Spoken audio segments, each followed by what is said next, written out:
రాష్ట్రపతి ప్రసంగానికి ధన్యవాద తీర్మానంపై లోక్సభలో దుమారం రేగింది. బీజేపీ మోదీపై రాహుల్ తనదైన స్టైల్లో విమర్శలు చేశారు. అగ్నివీర్ జవాన్లను కార్మికులుగా చూస్తున్నారని ఆరోపించారు. తామొస్తే అగ్నివీర్ను రద్దు చేస్తామని ప్రకటించారు. బడా కుటుంబాల పిల్లల కోసమే నీట్ నిర్వహిస్తున్నారన్నారు రాహుల్. సభలో శివుడి చిత్రపటం చూపించడంపై అధికార పక్షం తీవ్ర ఆగ్రహం వ్యక్తం చేస్తోంది. హిందూ సమాజాన్ని రాహుల్ అవమానించారని మోదీ సహా మంత్రులు కౌంటర్ అటాక్ చేశారు. రేపు లోక్సభలో ప్రధాని ప్రసంగించే అవకాశం ఉంది.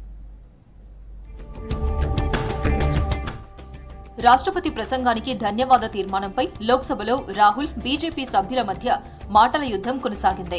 రాష్ట్రపతి ప్రసంగంలో అగ్నివీర్, నీట్ అంశాల ప్రస్తావనే లేదని రాహుల్ తీవ్ర స్థాయిలో ఫైర్ అయ్యారు. తమ ప్రభుత్వం రాగానే అగ్నివీర్ను రద్దు చేస్తామన్నారు.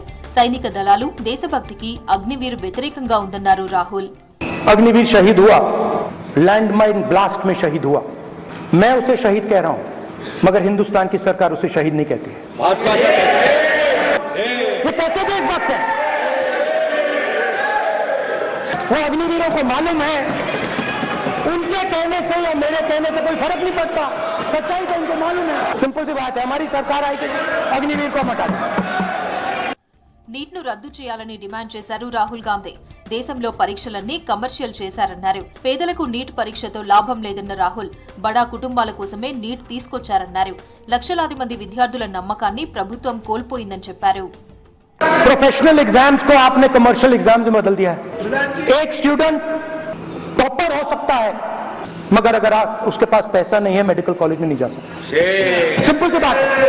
7 साल में 70 बार पेपर लीक। और हमने कहा, हम स्पीकर सर हमने कहा कि एक दिन का डिस्कशन अलाउ कर दीजिए, हम आपके साथ खड़े होकर इसको रिजॉल्व करना चाहते हैं। రాహుల్ ప్రసంగంపై మధ్యలో కలుగజేసుకున్నారు ప్రధాని మోదీ. ప్రతిపక్ష నేతను సీరియస్ గా తీసుకోవాలని రాజ్యాంగం తనకు నేర్పిందన్నారు మోదీ. రాహుల్ నిరాధారమైన ఆరోపణలు చేస్తున్నారన్నారు. అగ్నివీర్పై రాహుల్ వ్యాఖ్యలను ఖండించారు డిఫెన్స్ మినిస్టర్ రాజ్నాథ్. రాహుల్ పచ్చి అబద్దాలు చెప్తున్నారన్నారు అమిత్ షా. मैं नेता प्रतिपक्ष से विनम्रता पूर्वक अनुरोध करना चाहता हूं कि कृपया वह सदन को गुमराह करने की कोशिश न करें। अग्निवीर योजना के संबंध में बहुत सारे लोगों से 158 ऑर्गेनाइजेशन के साथ सीधा संवाद स्थापित हुआ है, उनके सुझाव लिए गए हैं, तब यह अग्निवीर योजना लाई गई है। इस तरीके से सदन को गुमराह करना, इसे कदापि उचित नहीं ठहराया जा सकता। महोदय, मारे जाने वाले अग्निवीर को जो शहीद होता है उसको 1 करोड़ रुपया मिलता है। उनको फैक्चुअल पोजीशन सदन पर रखनी चाहिए मान्यवर। ये सदन झूठ बोलने की जगह नहीं है मान्यवर। మణిపూర్లో హింస చెలరేగుతుంటే మోదీ ఒక్క మాటైనా మాట్లాడారా అని ప్రశ్నించారు రాహుల్. అక్కడ అంతర్యుద్ధం లేదన్నట్లుగా కేంద్రం వ్యవహరించిందన్నారు. మణిపూర్ దేశంలో అంతర్భాగం కాదా అని నిలదీశారు. నోట్ల రద్దు, లోపభూయిష్టమైన జీఎస్టీ కారణంగా దేశంలో నిరుద్యోగం పెరిగిందన్నారు రాహుల్. मणिपुर को आपने सिविल वॉर में डुबा दिया है और आपकी योजनाओं ने, आपकी पॉलिटिक्स ने जला दिया है। और आज तक हिंदुस्तान के प्रधानमंत्री मणिपुर नहीं गए। लिख के ले लो, आपको ऑपोजिशन इंडिया गठबंधन गुजरात में हराने जा रहा है। स्मॉल और मीडियम बिजनेसेस जो हैं, जो हिंदुस्तान की रोजगार की रीढ़ की हड्डी है, बैकबोन है, उड़ा दिया। అయోధ్య బీజేపీది కాదన్న సంకేతాన్ని ప్రజలిచ్చారన్నారు రాహుల్. అయోధ్యలో బీజేపీ ఓడిపోయిందని చెప్పారు. అయోధ్యలో పేద ప్రజల భూములను లాక్కొని అదాని ఎయిర్పోర్టుకు అప్పగించారని చెప్పారు. ఇప్పటికీ అక్కడి ప్రజలకు పరిహారం ఇవ్వలేదన్నారు. అయోధ్య ఇప్పుడు అదాని, అంబానీలదయిందన్నారు రాహుల్. राम भगवान की जन्मभूमि ने बीजेपी को मैसेज दिया, एयरपोर्ट बना, अयोध्या की जनता से जमीन छीनी गई कि 3 बार नरेंद्र मोदी ने टेस्ट किया, अयोध्या से लड़ जाओ, और सर्वेयर्स ने कहा अयोध्या में मत लड़ जाना। లోక్సభలో రాహుల్ శివుడి చిత్రపటాన్ని ప్రదర్శించడంపై దుమారం చెలరేగింది. స్పీకర్ అభ్యంతరం చెప్పగా హిందూ సమాజంపై రాహుల్ దాడి చేశారని ప్రధాని అన్నారు.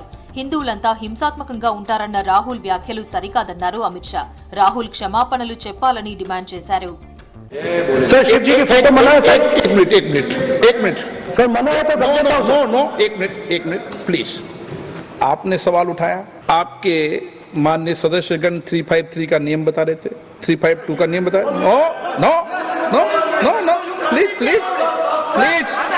अगर मैं कह रहा हूं कि हमें इनसे प्रोटेक्शन मिली और मैं समझाना चाह रहा हूं कैसे प्रोटेक्शन मिली, आप मुझे चित्र नहीं दिखाने दे रहे हो। ఉదయం 11 గంటలకు సెషన్స్ ప్రారంభం కాగానే రాష్ట్రపతి ప్రసంగానికి ధన్యవాద తీర్మానాన్ని అనురాగ్ ఠాకూర్ ప్రవేశపెట్టారు. నీట్ పేపర్ లీక్ పై చర్చ జరగాలని ప్రతిపక్షాలు పట్టుబట్టాయి. అయితే స్పీకర్ అంగీకరించకపోవడంతో సభను వాకౌట్ చేశాయి. పార్లమెంట్ వెలుపల ప్లకార్డులతో విపక్ష సభ్యులు ఆందోళన చేశారు. దీంతో సభ మధ్యాహ్నం వరకు వాయిదా పడింది. రేపు లోక్సభలో ప్రధాని నరేంద్ర మోదీ మాట్లాడనున్నారు. రాష్ట్రపతి ప్రసంగానికి ధన్యవాద తీర్మానంపై ఆయన ప్రసంగిస్తారు. విపక్షాల ఆరోపణలపై కౌంటర్ ఇచ్చే అవకాశం ఉంది. రాజ్యసభలోనూ విపక్షాలు ఆందోళన చేశాయి. చైర్మన్ ధన్కర్, మల్లికార్జున ఖర్గే మధ్య మాటల యుద్ధం నడిచింది. బీజేపీ, మోదీ టార్గెట్ గా ఖర్గే తీవ్ర విమర్శలు చేశారు. అగ్నివీర్, తుగ్లక్ పథకమని విమర్శించారు. నీట్ ను రద్దు చేయాలని డిమాండ్ చేశారు. విద్యా సంస్థలో ఆర్ఎస్ఎస్ భావజాలాన్ని జోడించే ప్రయత్నమని ఖర్గే ఆరోపించగా చైర్మన్ ధన్కర్ ఖండించారు. దేశానికి సేవ చేసే సంస్థల్ని నిషేధించాలా అని ప్రశ్నించారు. దీంతో సభలో గందరగోళం నెలకొంది. నీట్పై చర్చించాల్సిందేనని రాజ్యసభలోనూ విపక్షాలు ఆందోళన వ్యక్తం చేశాయి. కేంద్రం తీరుపై మల్లికార్జున ఖర్గే తీవ్ర స్థాయిలో మండిపడ్డారు. ప్రధాని మోదీ, బీజేపీ లక్ష్యంగా తీవ్ర విమర్శలు చేశారు ఎంపీలు. ప్రధాని మోదీ ఇండియాను ఇబ్బంది పెట్టారన్నారు ఖర్గే. ఎన్నికల ఫలితాల తర్వాత బీజేపీ అహంకారం విచ్ఛిన్నమైందని చెప్పారు. कहा कि पिछले 10 साल तो बस ट्रेलर था, अभी असली पिक्चर बाकी है। अभी प्रधानमंत्री जी की पिक्चर कैसी होने वाली है इसका पिछले 1 महीने से अंदाजा लगा है। UGC NEET paper leak, NEET under graduation रद्द, CSIR नेट रद्द, बिहार में 15 दिन में 5 पुल टूटे, टोल टैक्स बढ़ा, रुपए में ऐतिहासिक गिरावट, तबाह और तंग हो चुका है। उसके माँ बाप परेशान है और ऐसा ही अगर होते रहा कोई बच्चा आगे पढ़ेगा भी नहीं। ఏడాది కాలంగా మణిపూర్ మండుతుంటే ప్రధాని ఏం చేస్తున్నారని విమర్శించారు ఖర్గే. సమాజాన్ని విభజించే కుట్ర చేస్తున్నారని అన్నారు. దేశ చరిత్రలో ఇలాంటి ప్రధానిని చూడలేదన్నారు. అగ్నివీర్, తుగ్లక్ పథకమన్నారు ఖర్గే. యువత మనోధైర్యాన్ని దెబ్బతీశారన్నారు. అగ్నివీర్ పథకాన్ని రద్దు చేయాలన్నారు ఖర్గే. संविधान माथे पर लगाने से काम नहीं चलेगा, बल्कि इसके मूल्यों पर आपको चल कर दिखाना होगा और तभी ये कुछ आपको कर सकते हैं। संसदीय संस्थाओं, परंपराओं को लगातार कमजोर किया गया है, विपक्ष को नजरअंदाज किया गया है। पार्लियामेंट में हमें अपनी बातें रखने के लिए लगातार संघर्ष करना पड़ा। पहली बार डिप्टी स्पीकर का पद खाली नहीं होता था और आज రాజ్యసభ చైర్మన్ ధన్కర్, ఖర్గే మధ్య మాటల యుద్ధం నడిచింది. యూనివర్సిటీలతో పాటు ఎన్సీఈఆర్టీ, ఇతర విద్యా సంస్థల్లో వైస్ ఛాన్సలర్లు, ప్రొఫెసర్ పదవుల్ని ఆర్ఎస్ఎస్ కైవసం చేసుకుంటోందని ప్రతిపక్ష నేత ఖర్గే ఆరోపించారు. ఆర్ఎస్ఎస్ పై ఖర్గే చేసిన వ్యాఖ్యలకు రాజ్యసభ చైర్మన్ ధన్కర్ కౌంటర్ ఇచ్చారు. దేశ అభివృద్ధికి కృషి చేస్తున్న సంస్థ ఆర్ఎస్ఎస్ అని అన్నారు ధన్కర్. దేశ ప్రగతికి ప్రయత్నించడం నేరమా అంటూ ఖర్గేను ప్రశ్నించారు. क्या इस देश में हर व्यक्ति को यह अधिकार नहीं है कि वो इस देश की विकास गंगा के अंदर भागीदार हो? क्या हर व्यक्ति को अधिकार नहीं है कि उस हवन में अपनी आहुति दे? आप कह क्या रहे हैं? मैं सैनिक स्कूल का छात्र हूं, मैं उन स्कूलों में गया हुआ हूं, मैंने देखा क्या कुछ हो रहा है। दुर्भाग्य की बात है, शायद आप एक भी सैनिक स्कूल में नहीं गए हैं। मेरी राय है, ये मेरी राय कायम रहेगी जब तक इस देश में जातिवाद है, छुआछूत है, तब तक ये कायम रहेगा। ఇటు నీట్ అంశాన్ని లేవనెత్తారు ఖర్గే. నీట్ విద్యార్థులకు కేంద్రం తీరని అన్యాయం చేసిందన్నారు. గత 7 ఏళ్లలో 70 పేపర్లు లీక్ అయ్యాయని, వాటిపై కేంద్రం ఎలాంటి చర్యలు తీసుకోలేదన్నారు ఖర్గే. పాత పార్లమెంట్లో ఉన్న గాంధీ, అంబేద్కర్ విగ్రహాల్ని కొత్త పార్లమెంటుకు తరలించాలని డిమాండ్ చేశారు ఖర్గే. ఇటు రాష్ట్రపతి ప్రసంగంలో దళిత, మైనారిటీల గురించి ఏం లేదన్నారు. ఇక ప్రపంచ కప్ గెలిచిన టీమిండియాకు రాజ్యసభ అభినందనలు తెలిపింది. రాజ్భవన్లో గవర్నర్ రాధాకృష్ణన్తో భేటీ అయ్యారు CM Revanth Reddy. Governor quota ఎమ్మెల్సీలు, అసెంబ్లీ సెషన్ నిర్ణయాలు, కేబినెట్ విస్తరణపై డిస్కస్ చేసినట్లు తెలుస్తోంది. ఇందిరమ్మ ఇండ్ల స్కీంపై సెక్రటేరియట్లో డిప్యూటీ సీఎం భట్టి రివ్యూ నిర్వహించారు. ఇండ్ల నమూనాలు, లబ్దిదారుల ఎంపిక విధానంపై స్టడీ చేయాలని సూచించారు. నల్గొండలో పర్మిషన్ లేకుండా సర్కారు జాగాలో నిర్మించిన బీఆర్ఎస్ ఆఫీసును కూల్చేయాలని ఆఫీసర్లను ఆదేశించారు మంత్రి కోమటిరెడ్డి వెంకటరెడ్డి.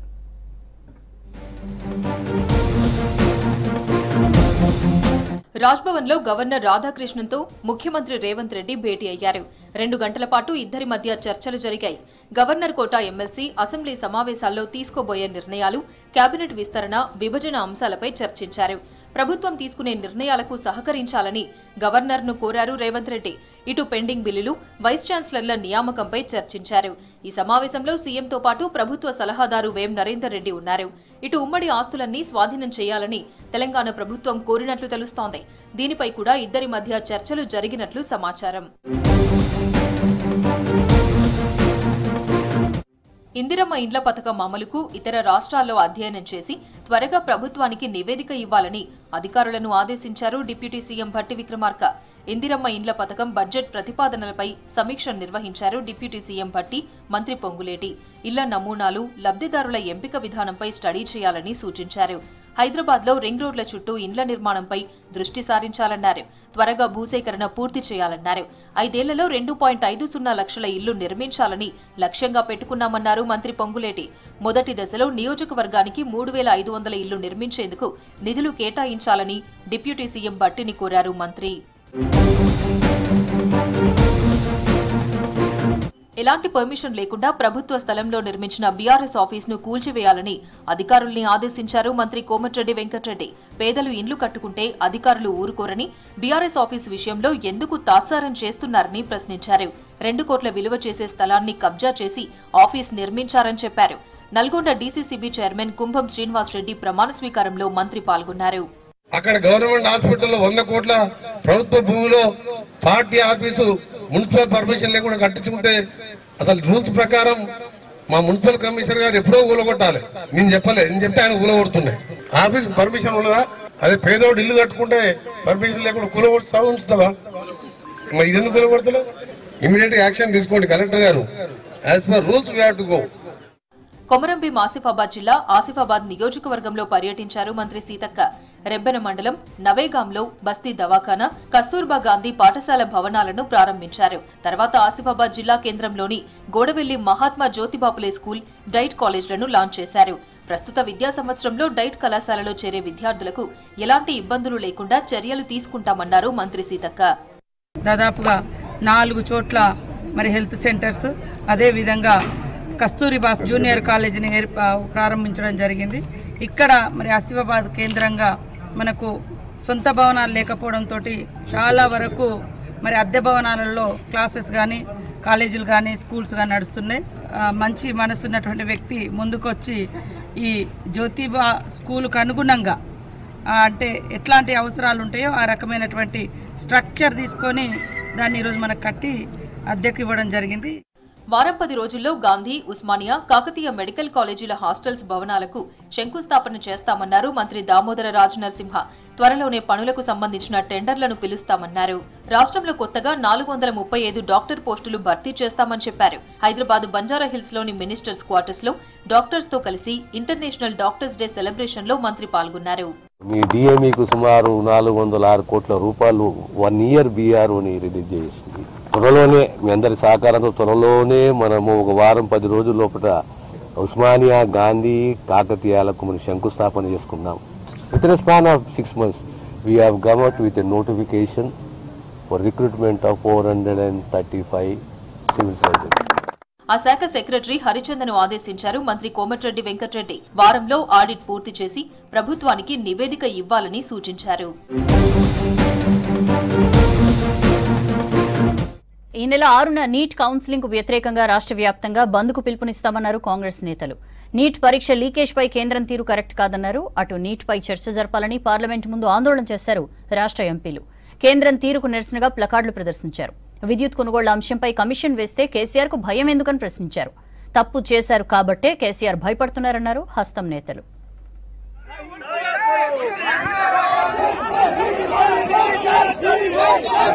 కేంద్రం తీరుకు నిరసనగా పార్లమెంటు ముందు ఆందోళన చేశారు తెలంగాణ కాంగ్రెస్ ఎంపీలు. నిరసనలో Peddapalli MP Gaddam Vamsikrishna, Bhuvanagiri MP Chamala, Khammam MP Raghuram Reddy, Mahabubabad MP Balaram Naik పాల్గొన్నారు.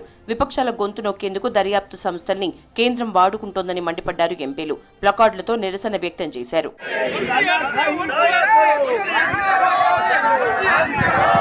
జస్టిస్ నరసింహారెడ్డి కమిషన్ కి కేసీఆర్ హాజరైతేనే నిజాలు బయటకొస్తాయన్నారు ప్రభుత్వ విప్ ఆది శ్రీనివాస్. విద్యుత్పై విచారణ జరపమని సవాల్ విసిరి ఇప్పుడు పారిపోయేందుకు ప్రయత్నం చేస్తున్నారని విమర్శించారు. ఫోన్ ట్యాపింగ్ పైన కూడా విచారణ జరుగుతోందన్నారు ఆది శ్రీనివాస్. యాదాద్రి పవర్ ప్లాంట్ లో అవినీతి జరిగిందని ఆరోపించారు ఎమ్మెల్యే ఎన్ఎం శ్రీనివాస్. అతనికి వచ్చిన నోటీసుకు జవాబు చెప్పడానికి విధిగా కమిషన్ ముందు హాజరు కావాల్సింది పోయి ఏకంగా ఆ కమిషన్నే రద్దు చేయాలని చెప్పినటువంటి సాహసం చేసినట్టే ఇంకా కేసీఆర్ గారు అధికారం ఉండడనుకుంటున్నారని చెప్పిన మాట ఈ సందర్భంగా ఇది నరసింహారెడ్డి కమిషన్ ముందు ఇదంతా కూడా బట్టబయలు కాబోతా ఉంది. ఎక్కువ రేటుకు విద్యుత్ కొనుగోలు కేసీఆర్ చేసిండంటే దాని మతలబు కమిషన్లు ఏదో రకంగా మాట్లాడుకొనే చేసిండనే అర్థం. సబ్ క్రిటికల్ టెక్నాలజీ తోటి నిర్మాణం చేయడానికి అనుమతి ఇవ్వడం. యాదాద్రి థర్మల్ పవర్ ప్లాంట్లో కూడా అనేక అవకతవకలు. కాంగ్రెస్ హయాంలోనే ఊర్లు తండాల్లో సేవాలాల్ ఆలయాలు నిర్మించామన్నారు ప్రభుత్వ సలహాదారు షబ్బీర్ అలీ. కాంగ్రెస్ ప్రభుత్వం గిరిజనులకు ప్రాధాన్యతనిస్తోందని తెలిపారు. రవీంద్ర భారతిలో లంబాడీ హక్కుల సమితి 28వ ఆవిర్భావ దినోత్సవంలో ఎమ్మెల్యే బాలు నాయక్ తో కలిసి పాల్గొన్నారు షబ్బీర్ అలీ. ये विश्वास दिलाता हूं हमारे बाहर आए स्टेट वालों को, यहाँ की कांग्रेस की सरकार, रेवंत रेड्डी चीफ मिनिस्टर की सरकार, आपका जो डिमांड है गौर भाषा को वो नेशनल लैंग्वेज के अंदर शामिल करने के लिए हम पूरी तरीके से आप लोगों के साथ है. आप अपने अपने स्टेट में ऐलान कर दो कि तेलंगाना सरकार आगे आने के लिए तैयार है. నిరుద్యోగులకు కాంగ్రెస్ సర్కార్ అండగా ఉంటుందన్నారు MLC Balmuri Venkat. NCT guide lines ప్రకారమే ఉద్యోగాల భర్తీ ఉంటుందన్నారు. నిరుద్యోగ సమస్యలపై బీఆర్ఎస్ రాజకీయాలు చేస్తోందని మండిపడ్డారు.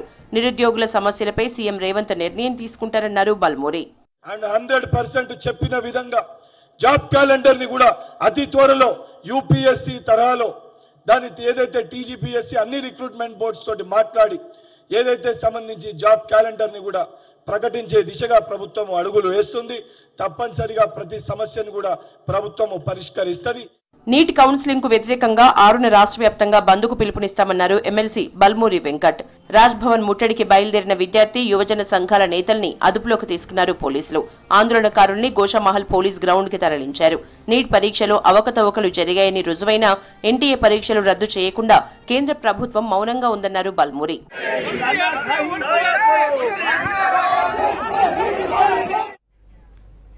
రాష్ట్రానికి రెయిన్ అలర్ట్ జారీ చేశారు వాతావరణ శాఖ అధికారులు. మరో 4 రోజుల్లో బంగాళాఖాతంలో ఆవర్తనం ఏర్పడే ఛాన్స్ ఉందని, ఈ ప్రభావంతో సిటీతో పాటు జిల్లాల్లో వర్షాలు కురిసే ఛాన్స్ ఉందని తెలిపారు.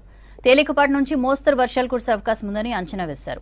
జూన్ నెలలో ఉత్తర జిల్లాల్లో లోటు వర్షపాతం నమోదైందని చెప్పారు. జూలై 4వ తేదీ నుంచి భారీ వర్షాలు పడే ఛాన్స్ ఉందని తెలిపారు.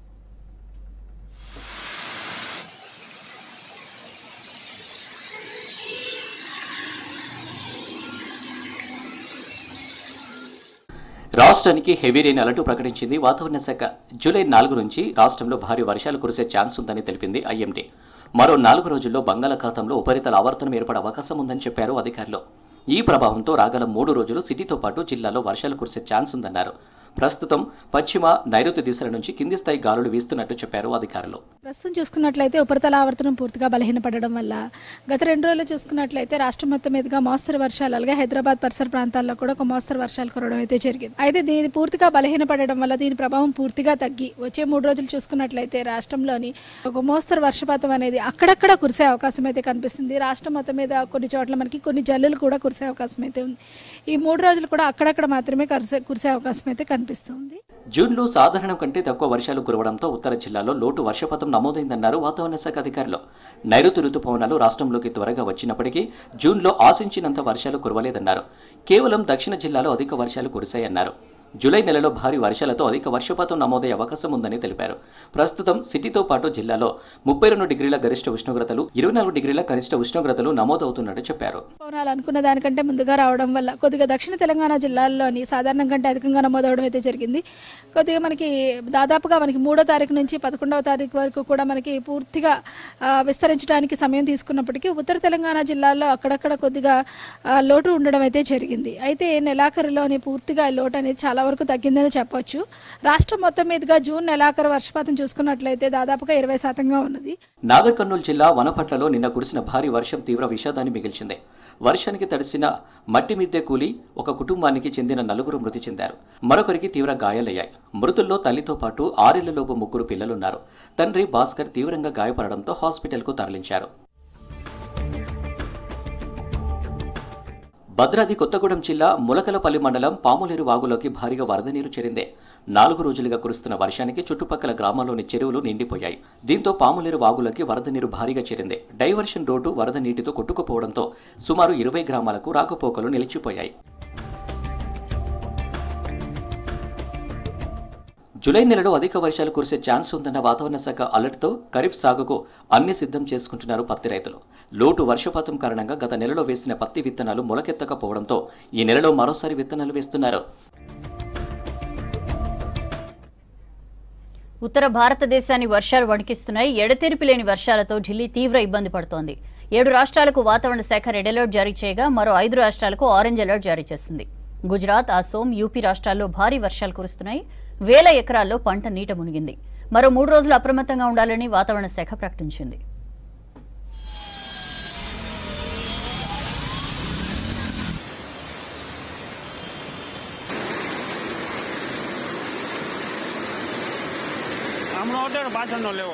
ఉత్తర భారతాన్ని వర్షాలు ముంచెత్తుతున్నాయి. ఎడతెరిపి లేని వర్షాలతో జనం ఉక్కిరిబిక్కిరి అవుతున్నారు. రవాణా ఎక్కడికక్కడ స్తంభించిపోయింది. ఇదే పరిస్థితి మరికొన్ని రోజులు కొనసాగే అవకాశం ఉందని భారత వాతావరణ శాఖ ప్రకటించింది. వర్షపాతం అధికంగా నమోదయ్యే రాష్ట్రాలకు రెడ్ అలర్ట్ జారీ చేసింది. అరుణాచల్ ప్రదేశ్, త్రిపుర, బెంగాల్, సిక్కిం, గుజరాత్, అసోం, మేఘాలయ రాష్ట్రాలను అప్రమత్తం చేసింది. 4 రోజుల పాటు హెచ్చరికలు అమల్లో ఉంటాయని చెప్పింది. If you see the satellite pictures, you can see here clouds almost most part of the country. So if you talk about the forecast, presently for northeastern state, we are expecting extremely heavy rainfall for next 2 days, specifically Arunachal Pradesh, mean more than 20 centimeter. For that, we have given red alert for Arunachal Pradesh, Assam, Meghalaya, and some Himalayan, West Bengal, Sikkim for today, and for Arunachal for day 1 and day 2. And if you talk about the other parts of the country, specifically central part or northwest India, everywhere we are expecting, we are experiencing also light to moderate rainfall and somewhere heavy rainfall also. That's all for now.